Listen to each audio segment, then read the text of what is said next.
ఈ నెల 8న ప్రధాని సభలో నల్ల జెండాలు ప్రదర్శిస్తామని మాజీ ఎమ్మెల్సీ రాములు నాయక్ ప్రకటించారు.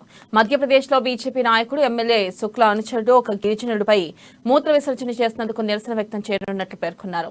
మధ్యప్రదేశ్లో జరిగిన ఘటన దారుణమన్నారు. బీజేపీకి ఇలాంటి ఆలోచనలు వెనతో పెట్టిన విద్య అని విమర్శించారు. ఇక దళితులు, గిరిజనులపై బీజేపీ నిత్యం వివక్ష చూపుతూనే ఉంటుందన్నారు. గతంలో రాష్ట్రపతి ముర్ముకు పార్లమెంట్ ప్రారంభం సమయంలో ఆహ్వానం ఇవ్వకుండా సతాయిచ్చిందన్నారు. దీనిలో భాగంగానే పీఎం తెలంగాణకు వస్తున్న సమయంలో నల్ల జెండాలు ఎగరవేస్తామని హెచ్చరించారు.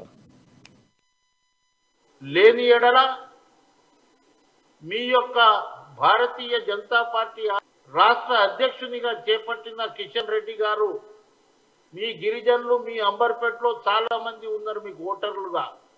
సికింద్రాబాద్ పార్లమెంట్లో దాదాపు 1,00,000 ఓట్లు ఉన్నాయి. ఇక్కడ సికింద్రాబాద్ ప్రజల మీద నీకు గనుక ప్రేమ గనుక ఉంటే మీరు తక్షణమే మధ్యప్రదేశ్ ముఖ్యమంత్రి తోటి మాట్లాడి ఇన్స్ట్రక్షన్ ఇచ్చి అతన్ని అరెస్ట్ చేసి రిమాండ్కు పంపించవలసిందిగా డిమాండ్ చేస్తున్నాం.